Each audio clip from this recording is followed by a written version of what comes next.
Hello, everybody. Welcome along to the Event Industry News Podcast with me, James Dixon. Wishing you a very good morning, afternoon, or evening, whenever or wherever you are tuning in to today's podcast from. And a very warm welcome back to the podcast to Mr. Richard Belcher. Richard is the director of First Sight Media and joins us today in a break from a shoot that his guys are on today. Richard, thanks for joining the podcast.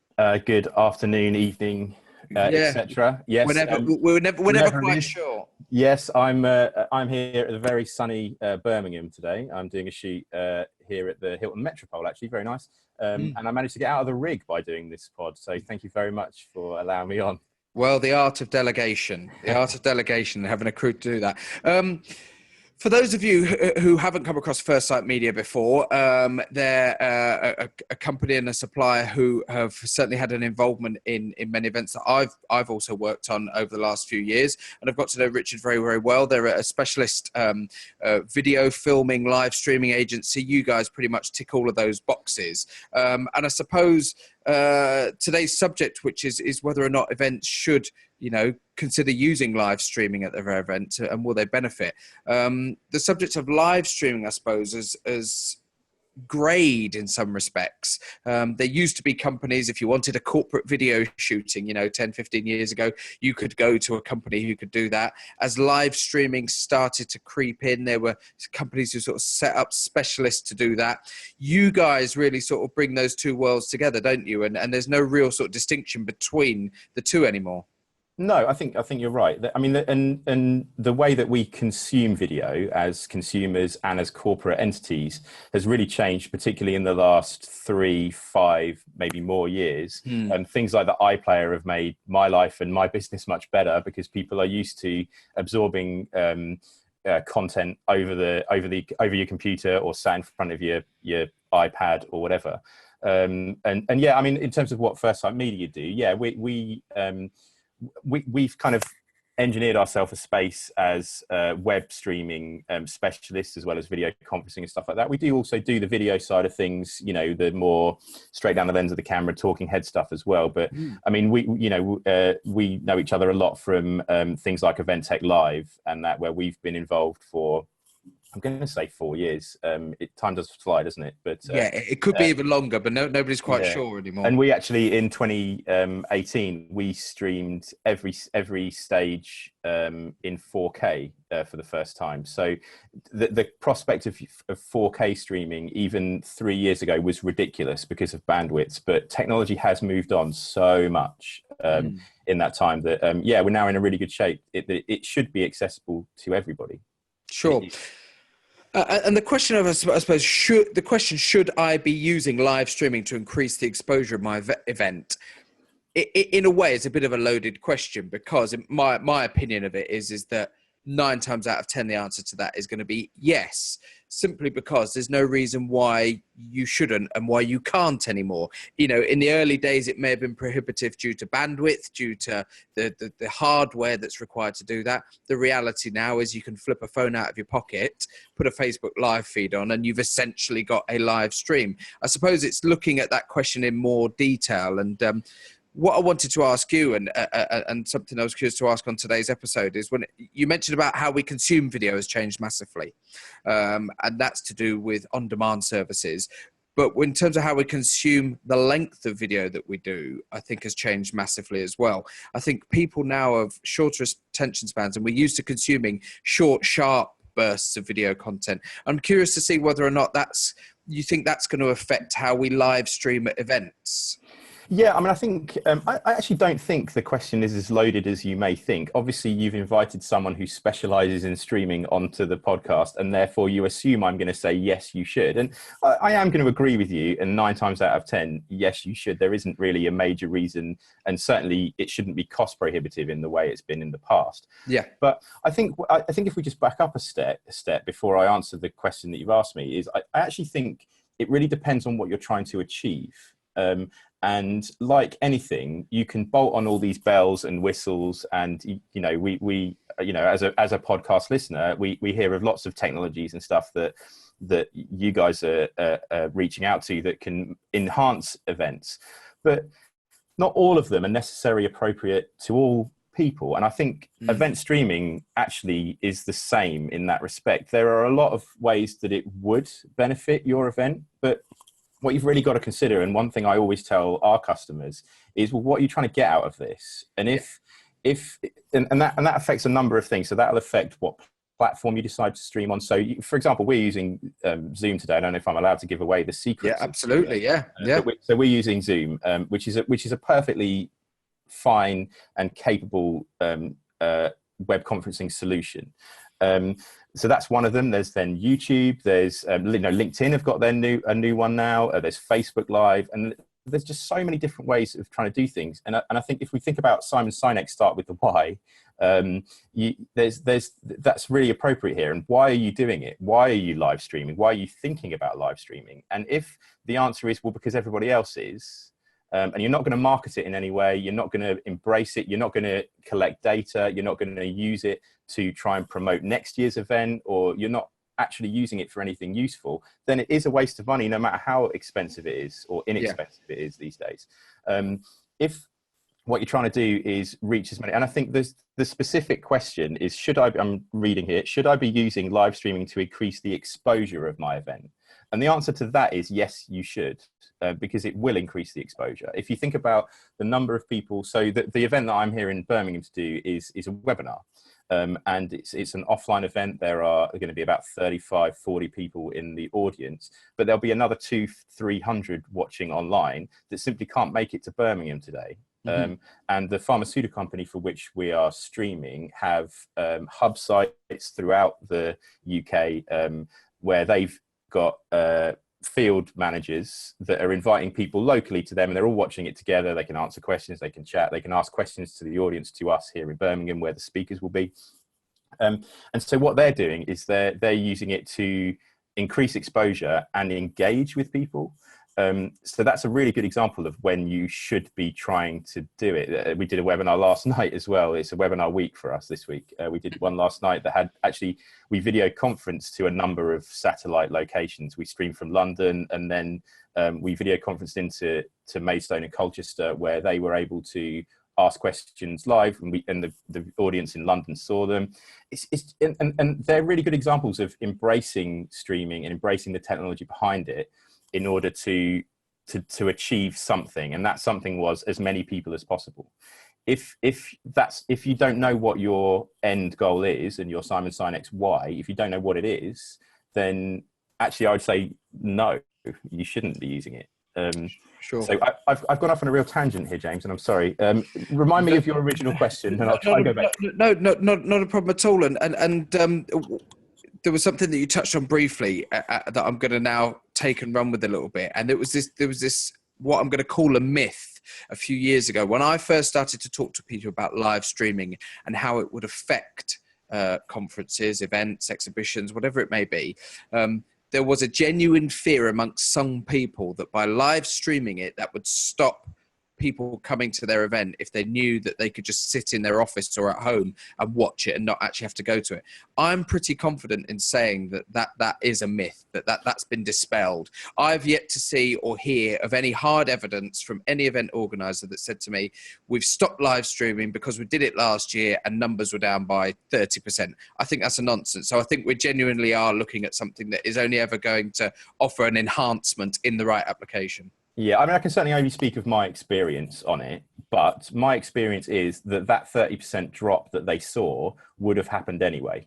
But the fact that they may have picked up 20, 30, 40 people or even 10% more viewers by doing it online means that they didn't lose as much as they would have done. I mean, offline events, and depending on what it is, of course, the word event is such a broad term, as we know, but the fact is that I think actually you've got to consider that you need a hook to get people to come to your offline event. And so that hook you still need. If that hook isn't strong enough, well, why not enable them to have it streamed online so that the people that won't go to the effort because they don't think your hook is good enough for them to travel all the way from, let's say, Glasgow down to London, then at least they've still got the opportunity to engage, and you're still getting that. I mean, we use the word exposure in the title of this. Sure, yeah. you've still got that exposure, and you're not losing anything. So I kind of feel like you need to look at it from the other side. And of course I would say this, I run a streaming company, but I think you need to look at it from the other direction, and actually what am I losing by not streaming it, rather than what am I losing offline by streaming it, I would argue. Absolutely. And that's certainly the experience I've seen from all the events that we've been doing over, there are a lot that we've been doing for 5, 6 years, 10 years even now, where they have continued to pick up online audience, but their offline has either leveled out or plummeted or somewhere between the two. So yeah, it is a myth. And I certainly think if you're worried about it, if you pick a good provider and a good producer that will help you put together the online content, or indeed the offline content and online content of your event, then there's no reason why it should steal from your audience. Exactly, and there's the other element to consider there is that people don't have to go all in when it comes to live streaming, in as much as they don't have to stream every minute of every single session of every single day of their event. People can pick and choose, and that comes down as well from a hardware point of view. You mentioned at the start that Event Tech Live last year you streamed every session in 4K because you have the bandwidth and the connectivity and the capability to do that now. But as I said, people have the hardware available to now where they could just pick and choose a few key moments to put on to the right platform using a simple device. Yeah, well, let's take Event Tech as a good example, actually, because actually at Event Tech we didn't stream every single session live in 4K. We streamed selected sessions. So what we did was we spoke with Adam and Paul, who were organising it, and we said, well, what are you trying to achieve? And what they wanted was for more people to come, especially as it was a 2-day event now, not a 1 for the first time. Mm-hmm. And they wanted to encourage people to come to day 2 that weren't at day 1. They wanted to encourage people next year. They wanted to create a bit of a buzz. So what we did was we picked a select keynote session, if you will, from the Wednesday morning, and we streamed that. We then streamed something in the afternoon, in the idea that you saw it on the Wednesday morning and you thought, oh, that looks good, actually. It's just down the road. I might nip down there this afternoon. Yeah. Likewise, you then saw something in the afternoon. Actually, I might head down there tomorrow to watch. And then again, Thursday morning. And then we also created highlights videos of each day. So by 5 o'clock on Wednesday afternoon, after day 1, there was a 2-minute or 1-minute highlight video talking about what's happened, some buzz, some scenes, some highlights. And that just goes back to the point I made a minute ago about Simon Sinek's Start with the Why. Well, the why there was we want to get more people through the door. And so we used live streaming to help create a buzz, to help create interest. Well, looking at the numbers, I think it certainly did that. Indeed. And as you said, that the double-edged sword of live streaming is that what you're also doing is capturing content. So if you take the example of an event that wasn't going to have any cameras at all, and they decide to go down the live streaming route, what they've also got then is not just increased exposure for the event whilst it's happening and people who are tuning into that live stream, but you've got increased exposure that comes from the fact that you've captured content that you can then utilize that afterwards, that you can create highlight reels with, or keep that content up on your website for the remainder of the year. Yeah, and on the flip side of that, you've lost it if you don't. So whether you live stream or not, if you're not filming it at all, it's gone. We do a lot of stuff for the University of Oxford, and they're always going on about this archive that we've created for them because we've been filming and streaming for them for probably 12 years now. Mm-hmm. And there's a lot of theologians or experts or professors that sadly aren't with us anymore, but we've still got their life's work in the form of a presentation that they did at their conference in July. That's maybe an extreme example, but I think my point is that you essentially you're losing it if you're not filming it. Sure. Do you ever get approached? This is a bit of a tangent here, but you are a pro setup. I've seen you guys work, and in terms of the actual equipment and the hardware and the experience that you're bringing in, it's undoubtedly a pro setup. But do you ever talk to clients who, whether it's a budget thing or perhaps you just want to dip their toe in the water, whereby there are more sort of lo-fi solutions now or options for them if they don't want to go the whole hog of having crews there with big cameras on tripods. What can people do now if they want to dip their toe into live streaming world, and how easy is it now? Yeah, and I think it is very easy is the answer. You can pick up something like Zoom, like we're using, or anything you can do for free. I think what you need to consider before I go into the simplicity of how easy it is to do it yourself, what you need to consider is, again, who your audience is. And if your audience is customers, and they could be potentially important customers, you don't want to run the risk of, at First Light Media, we're a really risk-averse company, and we don't like to do things that we can't control ourselves or that we can't put a backup in place for. So while something like Zoom, for example, is fantastic when it works, when it doesn't work, getting technical support can be more difficult. So what we like to do is put in redundancy after redundancy, after backup after backup. And so if something does fail, you click a switch and it goes to something else. If what you're streaming is really, really important, you're doing a market update, for example, or a product launch to press, the last thing you want is a problem. But that said, if you're doing something really simple, you want to just reach out to a handful of customers that are select customers that you know really well, that won't judge you based on that. You can do stuff with your phone these days, Facebook Live, YouTube Live. There's a button if you've got an app on an Android phone or an iPhone or whatever. There's a button that says Go Live, and you just click that and it's done. Little things that I can recommend as top tips: get yourself a little tripod. They're really inexpensive, and if you're going to use your phone, the worst thing is this all the time, where you're kind of juddering around and it's not being held straight. So just buy yourself a little tripod. Likewise about audio, get yourself a nice little microphone. I know iPhone and Android apps have some really great plugins and add-ons that you can just buy for literally like less than 50 quid. That will just, if you're thinking of doing it, do that. But look into the platform that you're looking to go down, and seek some advice. Someone like if you called me up, I'd give you some tips and stuff. I'd probably try and sell to you at the same time, but nonetheless, I would certainly give you some tips on the best platforms to use. YouTube, Facebook are probably the two that I would recommend the highest. Be careful with YouTube because their copyright algorithms are fantastic these days. So if you're going to stream a song or a video from someone else, chances are you're going to get pinged and your account's going to get blocked. So just be careful with that. But otherwise, if you Google how to do a live stream yourself, there are millions of hits, and you'll get some good advice from all those places as well. And that's an interesting point that you've raised there with YouTube and their algorithms for protecting copyrighted content. And, people will have been on YouTube and seen that a video has been removed or taken down, or on Twitter as well. It often crops up where it says video has been removed due to copyright infringement. What considerations are there when it comes to those sort of aspects if people are looking at live stream? Because it might be something that people could potentially overlook. Yeah, it's really easy to overlook. A lot of our customers do it all the time and then worry why their YouTube account has been blocked. Well, it's because you told us to stream this thing and we told you we shouldn't, but you did. In terms of good pieces of advice, I would say Google is your best friend here.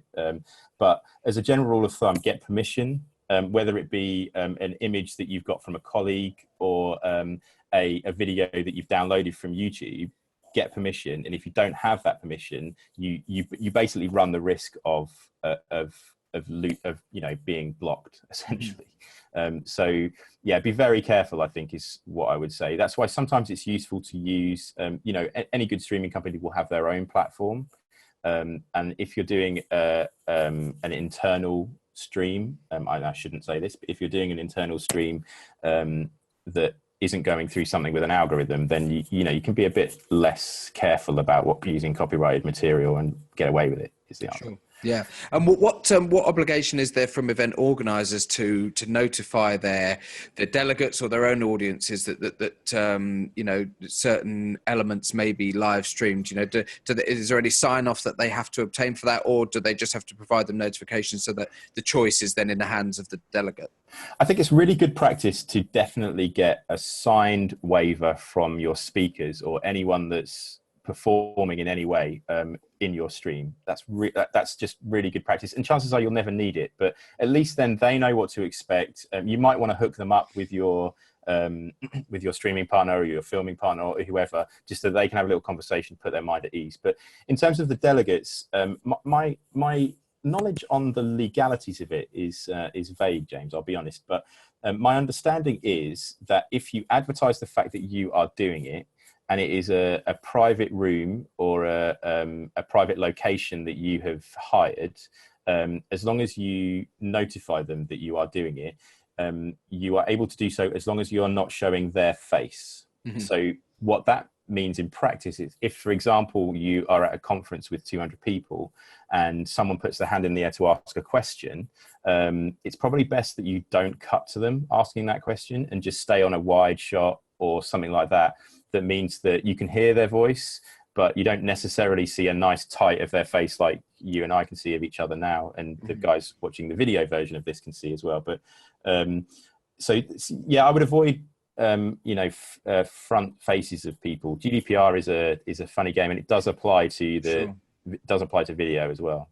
Another little bit of advice, I suppose we can call it that, and it might seem really obvious, but certainly it's something that I've run into operationally at conferences, particularly, is when audiences do ask the question.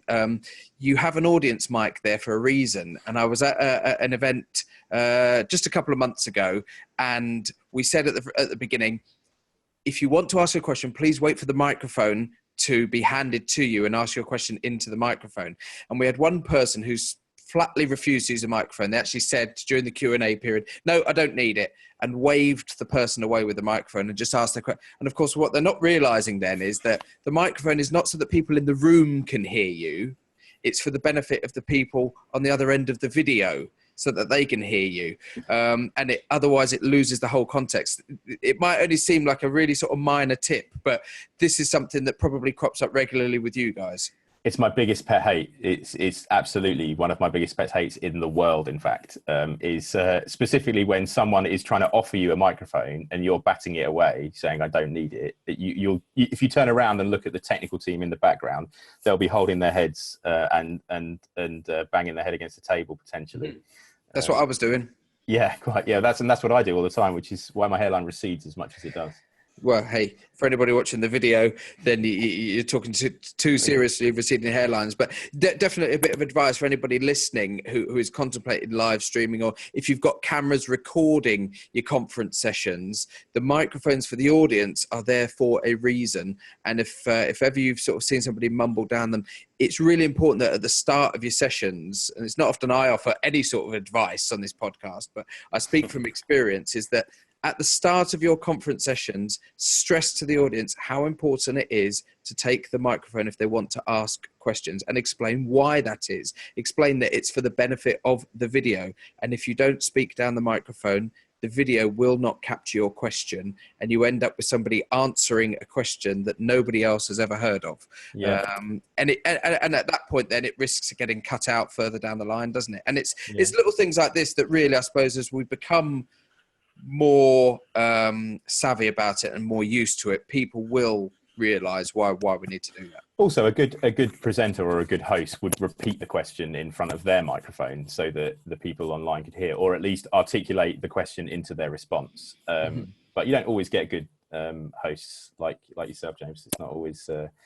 It's not always the case. So we've been talking on today's podcast to Richard Belcher. Richard is the director of First Sight Media, a company that have worked certainly alongside Event Tech Live, and that I've worked alongside for a number of years now, but who do an awful lot of live streaming within the industry, and talking about whether or not events should be using live streaming to increase their exposure. And some of, I suppose, we've touched on do's and don'ts and a few top tips as well, Richard, which is always great to pick up on. I always ask in podcasts of this nature about sort of trends and where you're seeing things move to. Do you see trends within your particular line of work, or is it just a general evolution year to year? You do. I mean, there's trends. There's a number of trends actually. So you get the trends in terms of what the most popular play. You know, there was Periscope a few years ago. It was really popular, and then it moved on to Facebook and Twitter, and you know, YouTube's kind of been there or thereabouts for a good while. There's LinkedIn. There's LinkedIn Live, either just been released or being released imminently. Which is the same thing. So you've always got your platform is one of the trends. You've then got the quality, of course. We all remember the glorious days of standard definition, which has now moved on to HD. And then you've got 4K, which is the next big thing, which those of you that watched any of the Event Tech Live stuff on YouTube will see it's all in 4K, which is 4 times the quality of HD, but of course you have to have a 4K monitor, which the take-up rate of them at the moment is really low. Sure. Because of cost, really. But you also get what we've seen a lot of lately is that you have a lot of production companies, whether that be a video production company or an AV company or whatever, that don't really want to get into streaming because it's a risk, and we've seen a lot of that where we've kind of gone in and supplemented their work, so that they continue to do what they do well, and then they subcontract us in, and that's helping to keep the familiarity with customers and stuff like that. But also it's certainly helping us to expand our reach, but also means that it's just another way that streaming can become more and more popular, which is great. Fantastic. Finally, before we wrap up today, if anybody wants to find out a little bit more about what you guys do, how do they get in touch with you guys? Well, excellent. Thank you, James. So firstsight.media is our website. You can head there. It's quite simple, but it gives you lots of information. We're also on Twitter at firstsight.media, all one word, and our YouTube channel and all those sorts of places. And I'm sure if you contact Event Industry News, you will find us very quickly. Well, on that note, if you're listening to the audio version of today's podcast and you want to see the receding hairlines that we've been discussing, then head over to eventindustrynews.com, where you'll be able to watch the videos of this podcast and, in fact, all of our previous podcasts.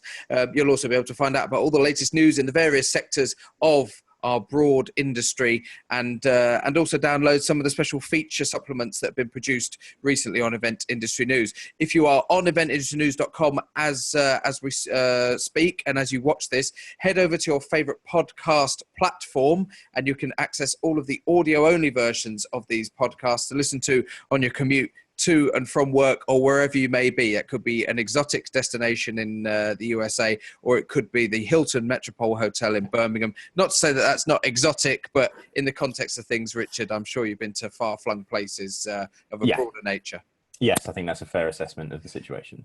Absolutely. Thanks for joining us today, Richard, and we'll see you guys on the next episode of the podcast. Thanks a lot and goodbye. Thank you.